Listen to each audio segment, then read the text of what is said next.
ناظرین، دنیا کی سب سے پاک باز خاتون سیدہ فاطمہ سلام اللہ علیہا کی پیدائش کے وقت کیوں مکہ کی تمام دائیوں نے حضرت خدیجہ کو اکیلا چھوڑ دیا تھا؟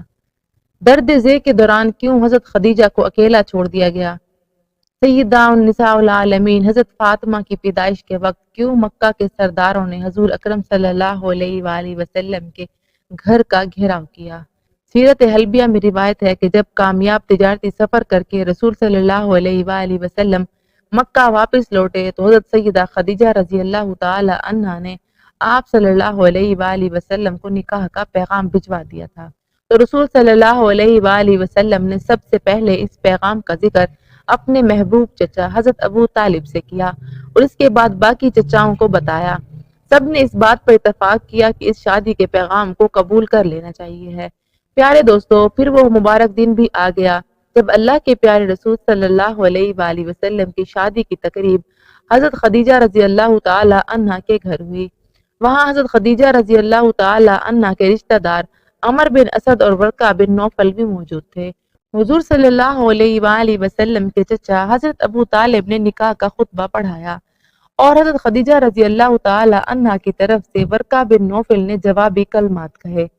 بے شک حضرت خدیجہ رضی اللہ تعالی عنہا مکہ کی بہت با اثر خواتین میں شامل تھیں، لیکن اس نکاح کے بعد جب رسول صلی اللہ علیہ وآلہ وسلم نے تبلیغ حق کا پیغام دینا شروع کیا تو مکہ کی خواتین نے حضرت خدیجہ رضی اللہ تعالی عنہا کا بھی بائیکاٹ کر دیا اور ساری عورتیں یوں تانے دینے لگیں۔ خدیجہ نے ایک تنگ دست اور یتیم جوان سے شادی کر کے اپنی شخصیت گرا دی ہے۔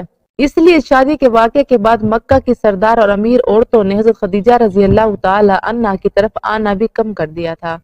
شب معراج کی رات جب حضور اکرم صلی اللہ علیہ وآلہ وسلم جنت سے گزرے تو حضرت جبرائیل علیہ السلام نے آپ صلی اللہ علیہ وآلہ وسلم کو درخت طوبہ کا میوہ پیش کیا۔ جب پیغمبر پاک صلی اللہ علیہ وآلہ وسلم زمین پر واپس آئے تو اس میوہ سے حضرت فاطمہ زہرا رضی اللہ تعالی عنہا کی ولادت کا عمل شروع ہوا۔ اگرچہ معراج مکہ کے آخری ایام میں ہوئی، لیکن مفسرین نے لکھا ہے کہ معراج بھی نبی کریم صلی اللہ علیہ وآلہ وسلم کو کئی دفعہ ہوئی، جیسا کہ بہت سی احادیث میں ہمیں یہ ملتا ہے کہ نبی کریم صلی اللہ علیہ وآلہ وسلم اپنی لاڈلی حضرت فاطمہ زہرا رضی اللہ تعالی عنہا کو بہت بوسے دیا کرتے تھے۔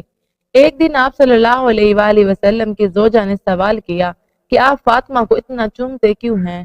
تو نبی کریم صلی اللہ علیہ وآلہ وسلم نے فرمایا، میں جب بھی فاطمہ کو بوسہ دیتا ہوں تو مجھے اس میں سے جنت کی خوشبو محسوس ہوتی ہے۔ اس حدیث کو امام بخاری، امام سیوطی اور امام طبری کے ساتھ ساتھ تقریباً تمام حدیث کتب میں بیان کیا گیا ہے۔ عظیم مولود نے پاک بہشتی میووں پر مشتمل غذا کے زیر اثر نبی کریم صلی اللہ علیہ وآلہ وسلم جیسے والد اور حضرت خدیجہ رضی اللہ تعالی عنہا جیسی پرہیزگار والدہ سے 20 جمادی الثانی کو دنیا میں قدم رکھا۔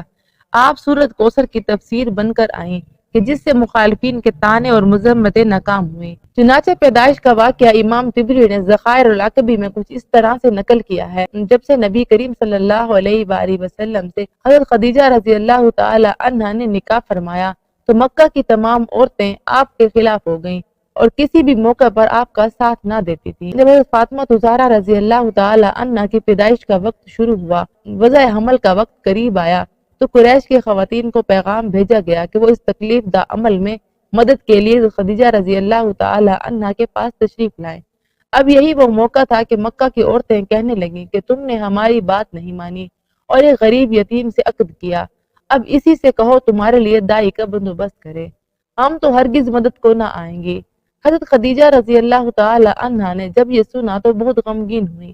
مکہ میں فوراً خبر پھیل گئی تو مکہ کے مشرکوں نے حضور اکرم صلی اللہ علیہ وآلہ وسلم کے گھر کا گھیراؤ کر لیا کہ آج کسی کو بھی خدیجہ رضی اللہ تعالی عنہا کے پاس اندر نہیں جانے دیا جائے گا۔ خیر، وضع حمل کا سخت وقت کا آغاز ہوتا ہے اور حضرت خدیجہ رضی اللہ تعالی عنہا اکیلی ہیں، کوئی معاون نہ ہے۔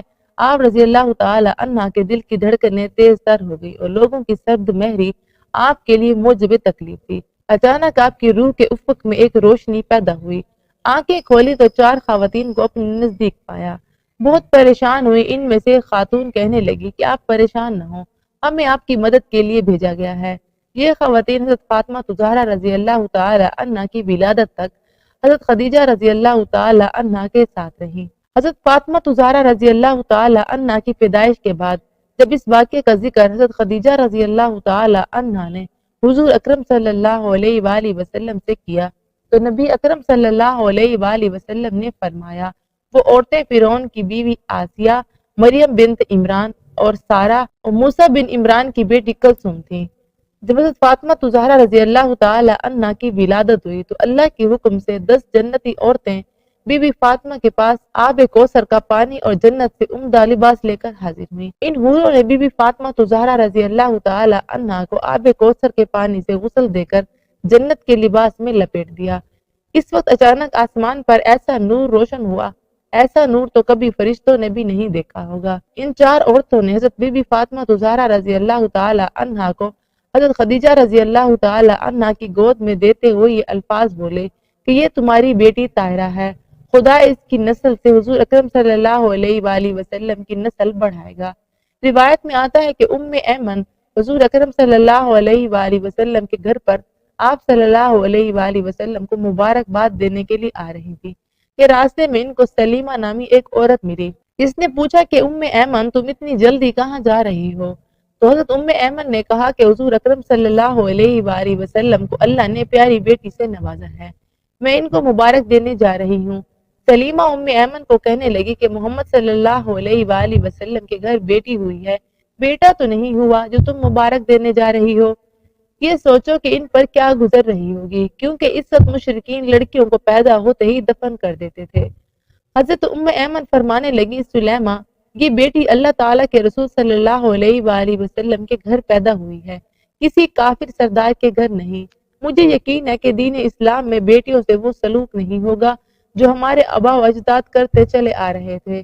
ایمن کی باتیں سن کر سلیمہ کا چہرہ زرد پڑ گیا، کیونکہ سلیمہ کے گھر پر بھی 3 بیٹیوں کا جنم ہوا تھا، لیکن سلیمہ کے خاوند نے تینوں بیٹیوں کو ہی زندہ دفن کر دیا تھا۔ یہ سلیمہ کے گھر پر ہی نہیں ہوا تھا بلکہ عرب کے مشرکین میں یہ عام رواج تھا کہ جب ان کے گھر پر کوئی بیٹی پیدا ہوتی تھی تو اس کو مار کر یا پھر زندہ زمین میں دفن کر دیا جاتا تھا۔ عرب کے چند قبیلے ایسے تھے جو اپنی بیٹیوں کو پیدا ہوتے ہی دفن نہیں کرتے تھے بلکہ ان کی پرورش لڑکوں کی طرح ہی کرتے تھے، لیکن زیادہ تر قبائل لڑکی کو پیدا ہوتے ہی دفن کر دیتے تھے۔ سلیمہ بھی ایمن سے باتیں کرتے ان کے ساتھ ہی حضور اکرم صلی اللہ علیہ وآلہ وسلم کے گھر چلی گئی۔